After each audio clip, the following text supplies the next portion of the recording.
That position feels comfortable, safe, familiar. But after 60, comfort can be a trap, because some of the most relaxing sleep positions are biologically telling your muscles to break down.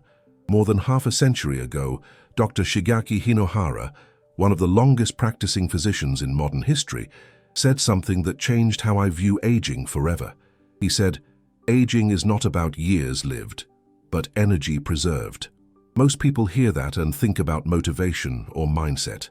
But what he was really talking about was biology. Because in the human body, energy is not abstract. It is stored in tissue, and the largest reserve of that stored energy is muscle. Muscle is not just for lifting groceries or opening jars. Muscle is metabolic currency. It's your shock absorber when you trip. It's your insurance policy against falls. It's what allows you to get out of a chair without assistance, climb stairs without fear, and live without depending on someone else to move your body for you. And here is the unsettling truth. Muscle can be quietly drained while you sleep. We've been taught that sleep is passive, that once your head hits the pillow, your body automatically repairs itself. But that assumption is dangerously incomplete, especially after 60, because sleep is not a single state, it's a biological environment. And the position you hold your body in for 6, 7, sometimes 8 hours straight determines whether that environment supports muscle repair or sabotages it.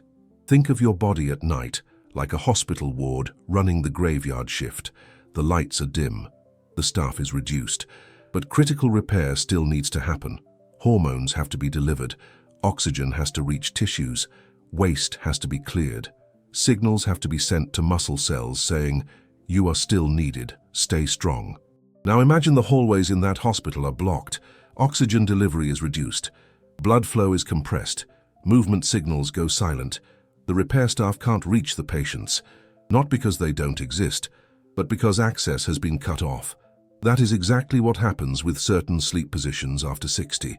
And this is where modern longevity science finally catches up with what clinicians like Hinohara understood intuitively.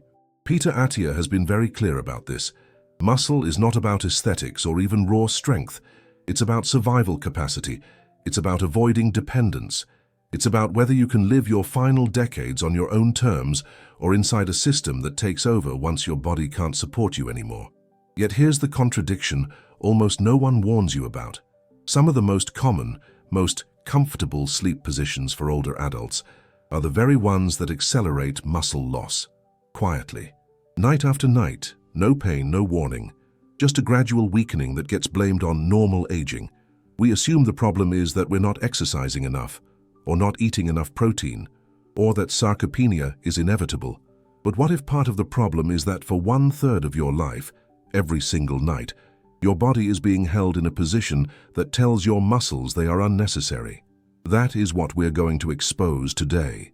In this video, you're going to learn which sleeping positions disrupt muscle signaling, why this happens at a biological level after 60, and exactly how to position your body tonight, not next month, not after buying expensive equipment, to protect the strength you still have. And before we go any further, I want to ask you something simple. In the comments below, tell me where you're watching from. City, state, or country. I read every single one. And it helps me understand who needs this information the most. Because if there's one thing I've learned in decades of practice, it's this. You are not weak because you're aging. You're losing strength because no one ever taught you how to protect it when it matters most, while you sleep. For decades, the idea of sleeping flat on your back has been treated like a gold standard. Neutral, aligned, safe. Especially after 60, many people are told this position is gentle on the spine and protective for joints, and on the surface it feels reasonable. Your body is still, supported, quiet. But biology does not care how reasonable something feels. After 60, the body undergoes subtle changes that completely alter what happens during the night. The diaphragm, which is the main muscle responsible for drawing oxygen into the lungs, loses strength. The tongue and soft tissues of the throat relax more deeply during sleep, and when you lie flat on your back, gravity now works against you instead of for you. Airflow becomes shallow, oxygen levels dip, sometimes without a single snore. This low-grade nighttime hypoxia doesn't wake you up, but it sends a very clear message to your body: survival mode. When oxygen drops, the brain makes a choice. It prioritizes the heart and the brain and begins to conserve resources elsewhere. One of the first systems to lose support is muscle repair. Growth hormone release declines. IGF-1 signaling weakens. These are not fitness hormones. They are repair hormones. They are the chemical messengers that tell muscle tissue, rebuild what was used today. Without them, muscle enters a holding pattern, and over time that holding pattern becomes slow breakdown. Think of your muscles like a factory that only runs at night. The machinery is already old, the workers are fewer. Oxygen is the electricity that keeps the lights on. When that electricity flickers for 6 or 7 hours straight, the factory doesn't shut down dramatically. It just stops fixing things. Small cracks go untouched. Wear accumulates.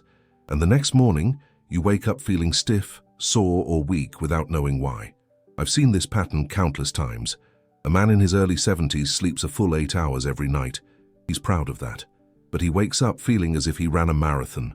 His legs feel heavy. His shoulders ache. He assumes he slept too hard or that it's arthritis acting up. In reality, his muscles never received the nighttime signal to repair. They were deprived of oxygen long enough to halt rebuilding, but not long enough to trigger pain or alarm. The body is very good at adapting quietly. When the upper torso is slightly elevated, the story changes. Gravity no longer collapses the airway. Oxygen flows more freely. Hormonal signaling resumes. Muscles receive the message that they are still part of the plan. A small lift of the upper body, just enough to allow the chest to open and the airway to remain unobstructed, often makes the difference between a night of silent muscle loss and a night of preservation. The chin remains gently tucked, breathing stays nasal, the mouth remains closed.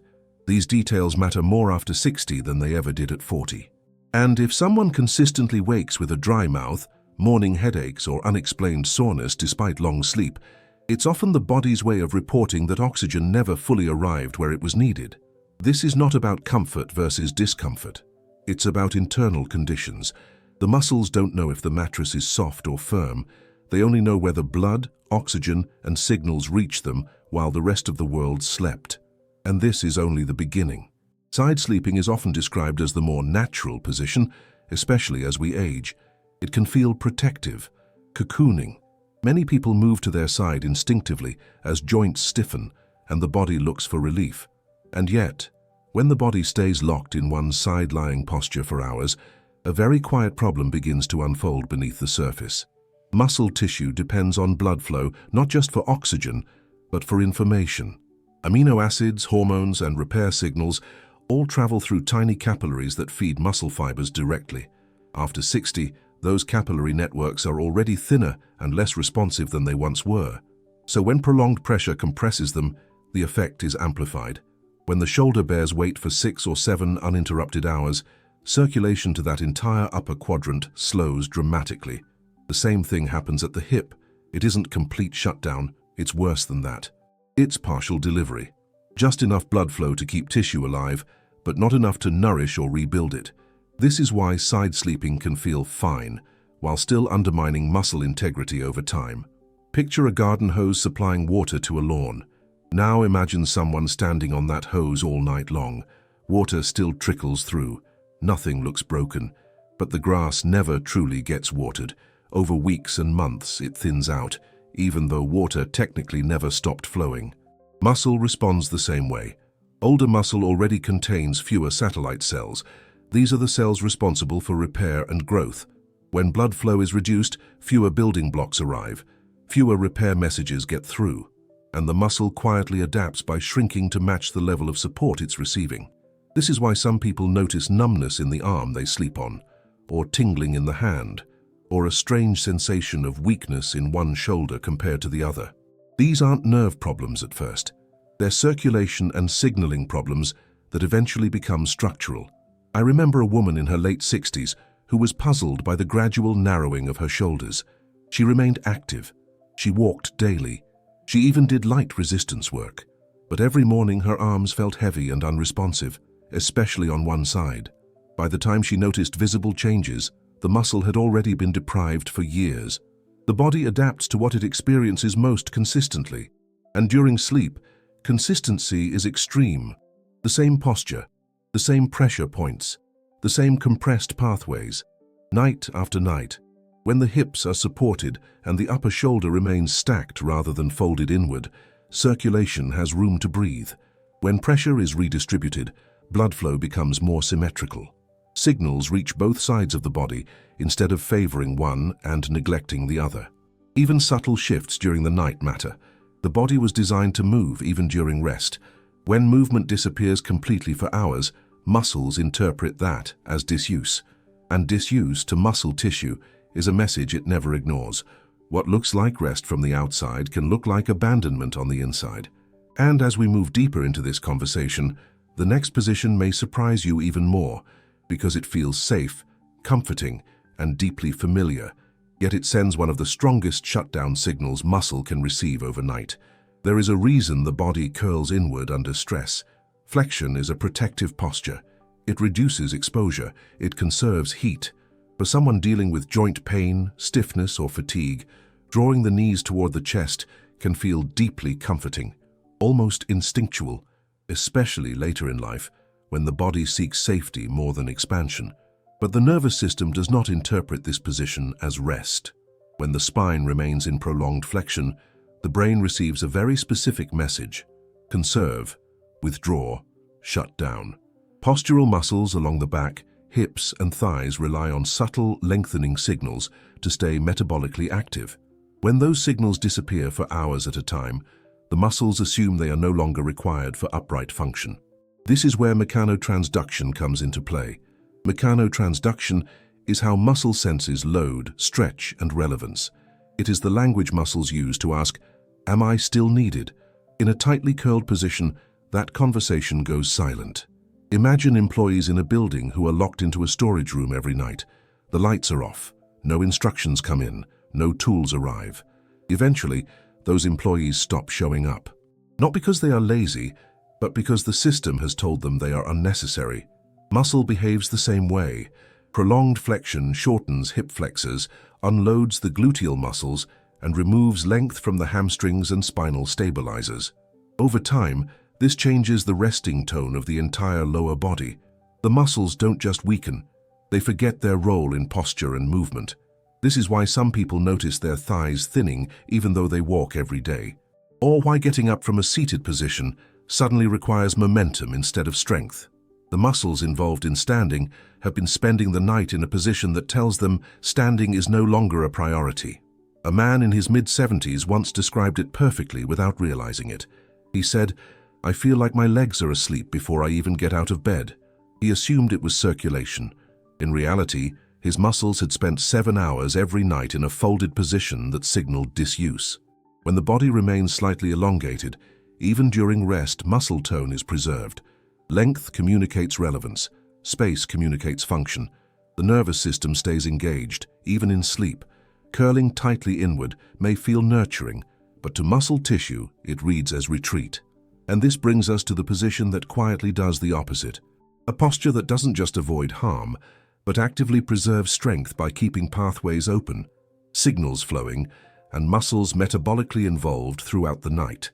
There is a posture that the body consistently responds to differently, not dramatically, not overnight, but in a way that accumulates quietly, night after night, in favor of strength instead of decline.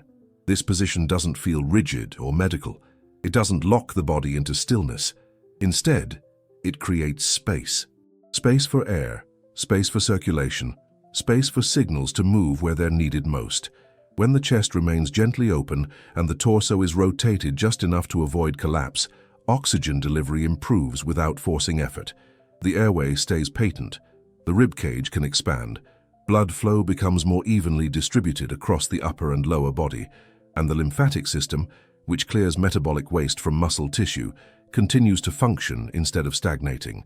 Muscle protein synthesis, the process that repairs and maintains muscle fibers during sleep, depends on this internal environment. It requires oxygen. It requires hormonal access.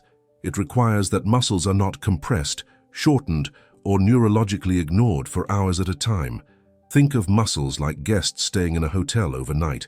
If hallways are blocked, elevators are out, and room service can't get through, the guests may survive the night, but they won't be cared for. This posture keeps the hallways open. Nothing fancy, just access. What's striking is how often people notice subtle changes without altering anything else. Less stiffness in the morning, a steadier feeling in the legs when standing up, a sense that the body is more online upon waking, not energized, not supercharged, simply intact. A woman in her early 70s once described it as feeling less rusted when she got out of bed. No new supplements, no change in exercise. Just a different internal message delivered to her muscles for 7 hours straight. This posture avoids the extremes. It doesn't flatten the airway. It doesn't collapse the shoulder. It doesn't curl the spine into withdrawal. Instead, it keeps the body in a state of gentle readiness. Resting but not retreating. Even the environment around sleep matters here. Cooler temperatures support deeper sleep cycles and reduce stress hormones that interfere with muscle repair. A relaxed jaw, soft shoulders, and slow nasal breathing all reinforce the same message. Resources are available, repair is permitted, muscle is still valued. What's important to understand is that muscles don't need force at night. They need permission. Permission to receive blood, permission to receive oxygen, permission to remain part of the body's future plans. And when that permission is granted consistently, the body responds with quiet preservation rather than gradual loss. This is not about perfection, it's about direction. And when sleep stops working against muscle and starts working with it, the trajectory of aging shifts in ways most people never expect. Near the end of his career, Dr. Shigeaki Hinohara reminded us that aging well is not about pushing harder. It is about preserving energy through small daily rituals. Sleep was one of the most important because it is the longest uninterrupted biological state you experience every day. Sleep is not passive rest. It is active overnight therapy. For hours, your body is deciding where blood flows, which hormones are released, and whether muscle tissue is worth maintaining. Your bed is not neutral ground. It is either a repair clinic or a slow drain, and posture determines which one it becomes. Modern longevity science echoes this truth.